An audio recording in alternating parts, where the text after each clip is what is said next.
Coming up on the Hilton Head News, we'll find out what kind of environment the Lowcountry provides for entrepreneurs who are running small businesses. Also, a look back at the real estate market in 2012 here on Hilton Head Island and beyond.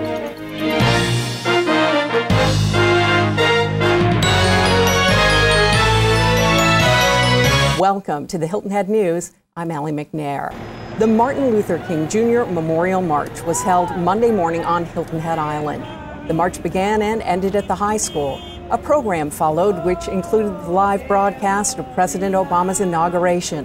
There was also a cookout.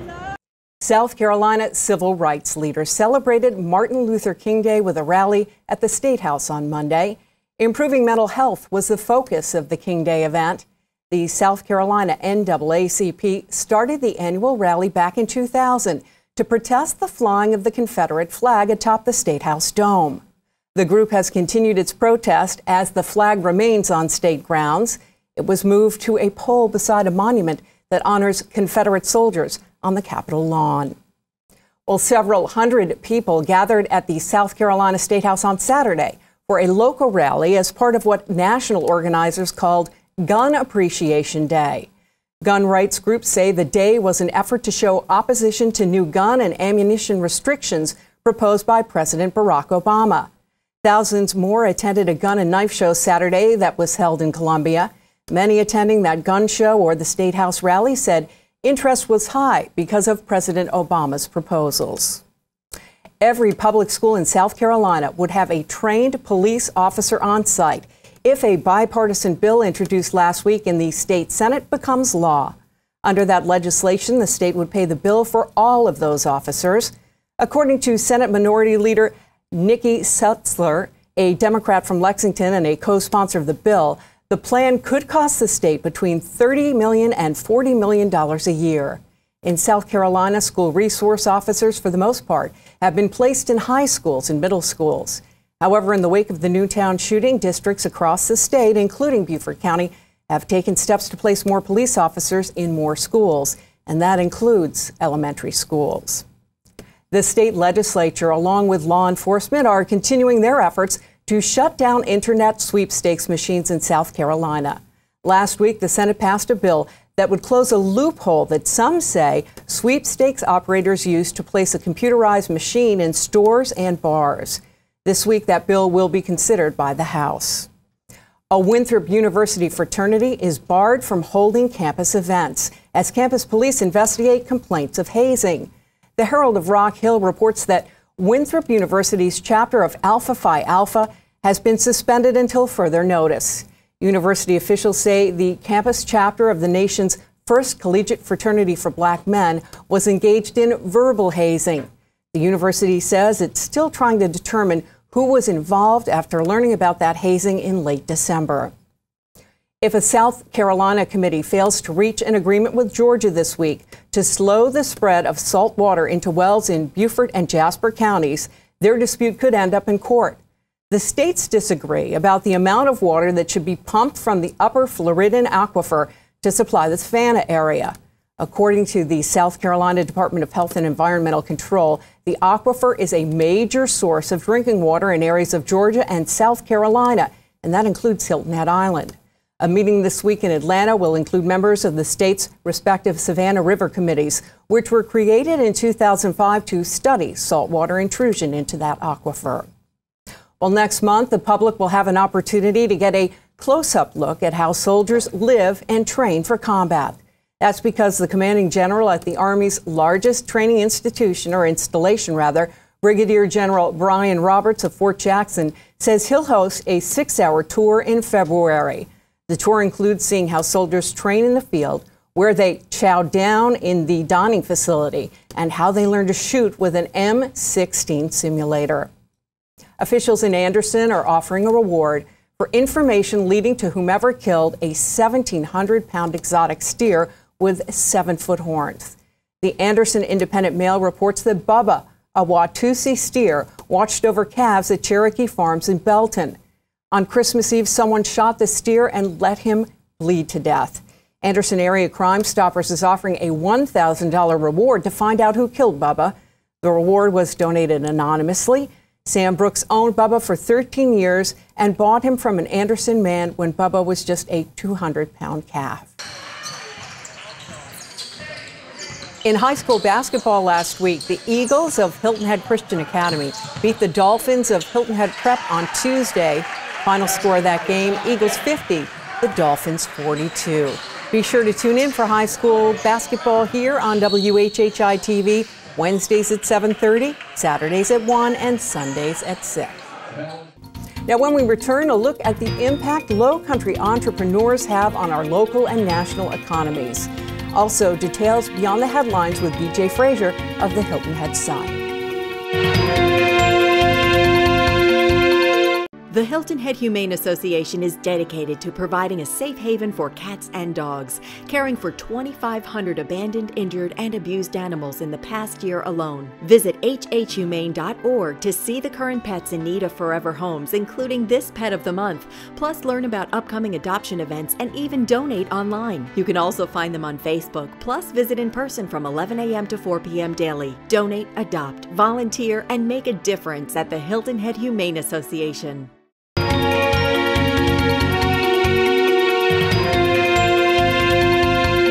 We're back with more of the Hilton Head News, and joining me now, the Vice President of Communications with the Hilton Head Island Bluffton Chamber of Commerce, Charlie Clark, and we're going to talk about entrepreneurs. Hi, Charlie. Hi, Allie. What about it? What kind of environment or climate is there in the Low Country for entrepreneurship? You know, the Low Country has really become a great climate for entrepreneurship now with technology the way it is, when business can really be conducted just about any place in the country. And I think people are coming around in terms of, you know, business and economics, in terms of economic development, really pointing out that fact to folks that, you know, your business can go anywhere. And when you consider that 51% of America's businesses are small businesses, a lot of people, the misnomer is that large corporations make up the majority of the U.S. workforce, and that's actually not the case. When it comes to the Low Country, I think what's so neat about it is the fact that it is entirely, really a very prominent place for small businesses. With the Chamber's 1,600 members, fully 80% of those are small businesses. Wow, that's obviously a big majority then of members that you would consider small business. Or, I mean, is small business and entrepreneurship kind of interchangeable? Or? Those two definitely go hand in hand, Allie. I mean, that is definitely, I think one of the big success stories for entrepreneurship and small business in the Low Country really is the Don Ryan Center for Innovation that's happening in Bluffton right now. They're just about to graduate their sort of first class, so to speak. And what a great opportunity for small businesses. It's an incubator where businesses can get really the help that they need in terms of banking, in terms of advertising, in a very, very conducive environment. And it's really helping businesses grow. We're seeing that. Plus, there's so many opportunities in the Low Country, and small businesses can take advantage of a lot of those opportunities. Business Expo is coming around the bend. That's one of the largest networking events. And when it comes down to business, networking is really what it's all about. We're going to be doing something pretty interesting, and I think will be of great interest to small businesses this year. We're going to do, along the lines of speed dating, we're going to be doing a speed networking event where small businesses can really get one-on-one and get to know a lot of different businesses and tell their story about business, as well as, you know, social media, especially for small businesses, are so critical. I mean, it's one of the best, least expensive ways to get your message out there, and we'll be having what we call a social media bar, where you'll be able to walk up, get information, one-on-one advice regarding your small business and social media. I think that sounds like a great idea. Can you speak to the impact that entrepreneurship has or entrepreneurs have on the Low Country? Well, you know, as I mentioned earlier, it really is the backbone of the U.S. economy, and that counts for our area as well. I think, as we said, a big misnomer is that corporations make up the largest chunk of American business and the American workforce, and that's actually not the case. Entrepreneurship looks to be optimistic here in the coming year as we recover from this economy and come out of the defrost, so to speak, of our economic recovery. You're going to see small business numbers start to grow.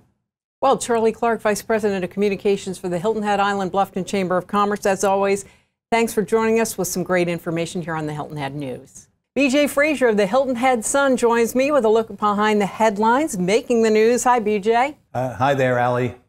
I know you wanted to talk about the lawsuit that made the news that's being launched against the Hilton Head Island Bluffton Chamber of Commerce. Tell us about that, if you would. Yeah, sure.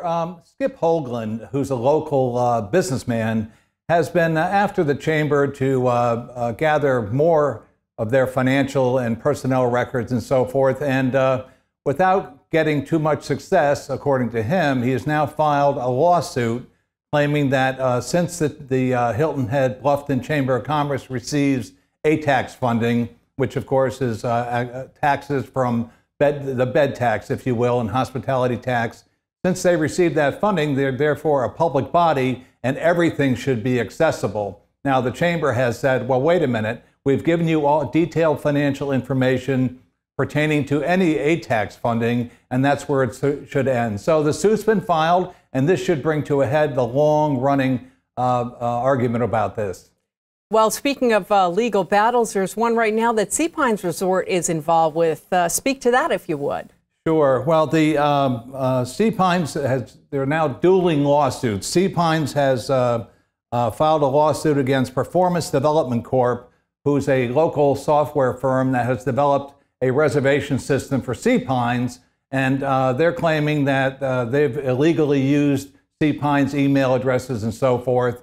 And PDC, Performance Development Corp., has filed a lawsuit saying that the Sea Pines is using their intellectual property and from a former employee to take reservations and for golf and spa and rooms and so forth. And so it's quite a contentious battle, and we'll see what happens. What about the Beaufort County Council and the school board? They've looked at moving some of their meeting locations, right? Yeah, they have, and that's been a long-running discussion between the councils and, of course, the residents, and they've finally made some headway on that. The Beaufort County Council has agreed to hold 25% of its meetings in south of the Broad, down in Hilton Head and so forth, and the Beaufort County School Board has agreed to hold one of 2 monthly meetings in Hilton Head Library. And that's a big concern for Hilton Head residents because, you know, it's a long way to Beaufort, let's admit, and this way they can have face-to-face interaction with the officials and really get a better chance to voice their opinions. So I think it's a win-win for all. Agree with you on that one. B.J. Frazier, as always, thank you for your time from the Hilton Head Sun, and have a great week. Thank you. Low Country Martial Arts students are ready for a long-distance trip to test out their skills. Tim Quickmeyer of Sun and Moon Martial Art has details on that team, and they're traveling to China for the competition. Tim Quickmeyer, this sounds exciting. Oh, thank you for having me, Allie. It is. It's quite the opportunity. Now, how did this come about?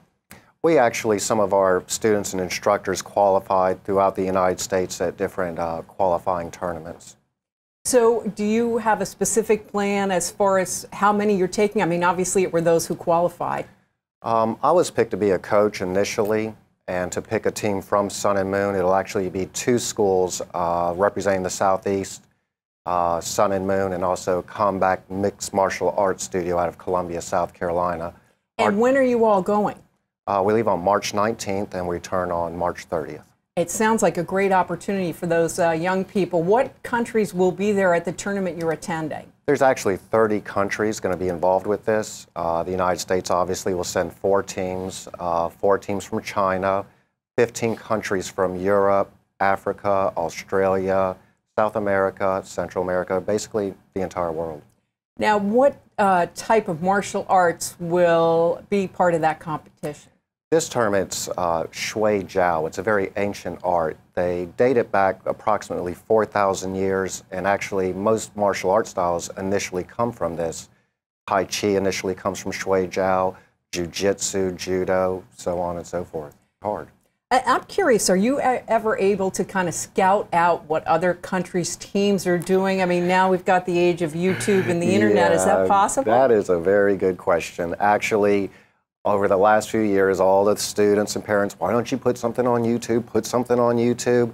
Now we're going back looking at the French team, the Italians, the Chinese team from their cuts on YouTube and studying their movements. Yes. Do you ever use video with your own students as part of instruction? Because sometimes I know you think you're doing something the right way, no matter what sport it is, and until you see it on video, you don't realize you're not. Absolutely. It's very common now to critique yourself and your students using, video reproduction. Well, we wish you the best of luck with that trip, and we'll give folks an update when you return as to how things went. Tim Quickmeyer, thank you so much, of Sun and Moon Martial Arts. Thank you, Allie. Now, when we come back, we're going to get details on the real estate market in 2012. Also, we'll have your Daufuskie report. Stay right there. Beaufort Town Center, the perfect place to live, work, play, and shop. Uniquely located on Boundary Street, Beaufort Town Center is adjacent to city and county government buildings at the entrance of Beaufort's historic district. This new urban town center seamlessly blends lodging, office space, retail, restaurant, and residential sites with pristine views of the Intercoastal Waterway. Let the executives at Beaufort Town Center assist you with any of your real estate and leasing needs. Call today at 843-521-9000.